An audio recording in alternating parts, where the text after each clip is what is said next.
السلام عليكم ورحمة الله وبركاته. مرحبا بكم في DZ Home Style. اليوم سأقدم لكم كيفية تحويل صينية عادية ورخيصة إلى صينية جميلة وباهظة الثمن بأشياء بسيطة. أول شيء نحتاج إلى طلاء. أنا اشتريت هذا الطلاء الذي يرش، وإلى صينية، أي نوع من الصينية. أنا اشتريت هذه الصينية من السوق بثمن رخيص جدا، 15,000 دينار جزائري. أولا نبدأ بنزع البراغي،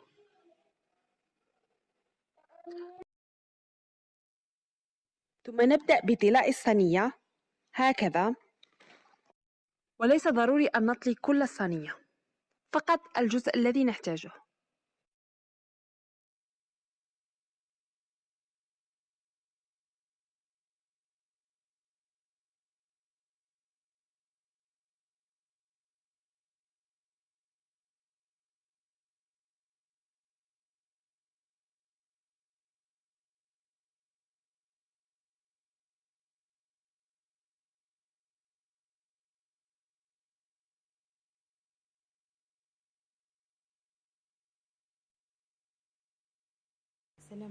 هنا في المرحلة الثانية نحتاج إلى مرآة تكون بنفس طول وعرض القاعدة، قاعدة الصينية، ثم نقوم بإلصاقها في الصينية. ونحتاج إلى غراء يكون متين جدا، أي نوع من الغراء. أنا استخدمت هذا المسدس. ونحتاج أيضا إلى أي نوع من الخرز، وإلى مقص.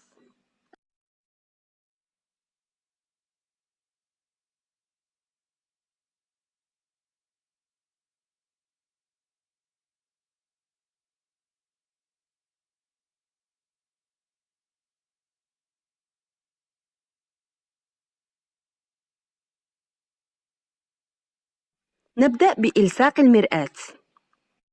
هنا المرآة كانت كبيرة قليلا عن القاعدة، لهذا ضروري أن تكون مطابقة تماما لقياس القاعدة ليكون العمل عليها أسهل. نقوم بوضع الغراء على كافة المرآة، ومن الأفضل أن يكون نوعية الغراء قوية جدا.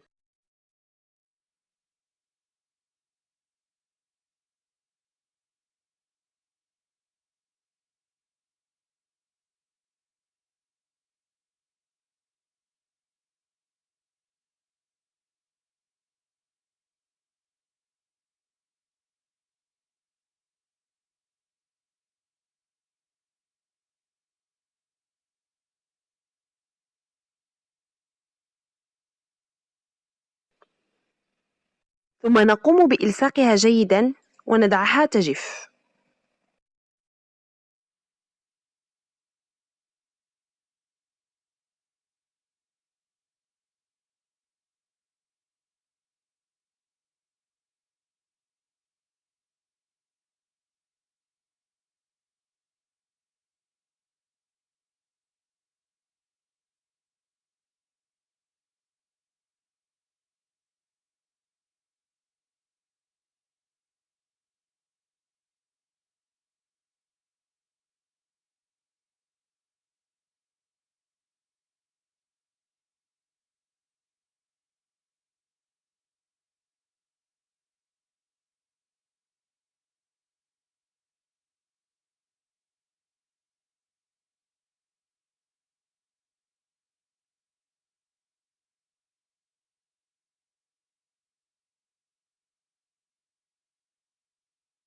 لقد أضفت القليل من هذا الغراء لكي يساعد على لصق جيدا.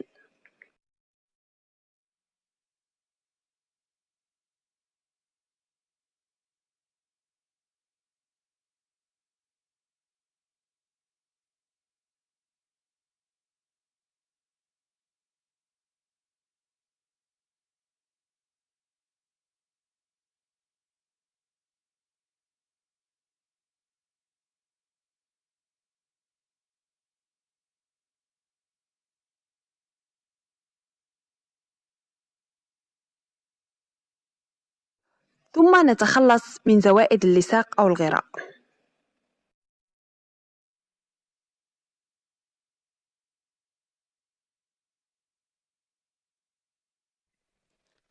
والآن نظفت المرآة بماء الزجاج.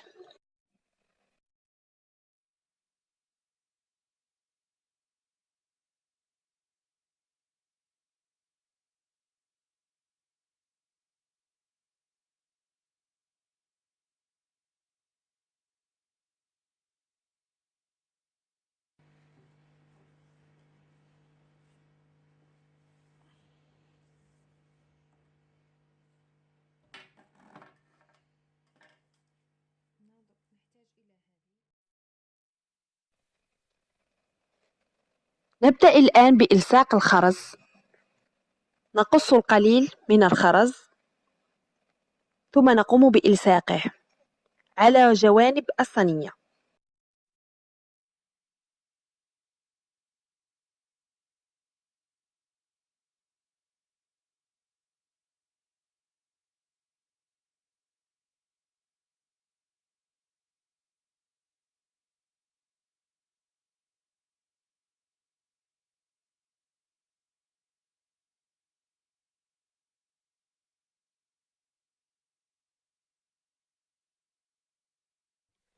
نقوم بتثبيت الخرز على الصينية هكذا بهذه الطريقة.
نقوم بإلصاق الخرز على الحواف أو الفراغات الموجودة بين المرآة والصينية.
وفي الأخير ها هي الصينية بشكل رائع. كالتي تباع في المحلات وبأشياء بسيطة وغير مكلفة. شكرا على المتابعة وإلى اللقاء.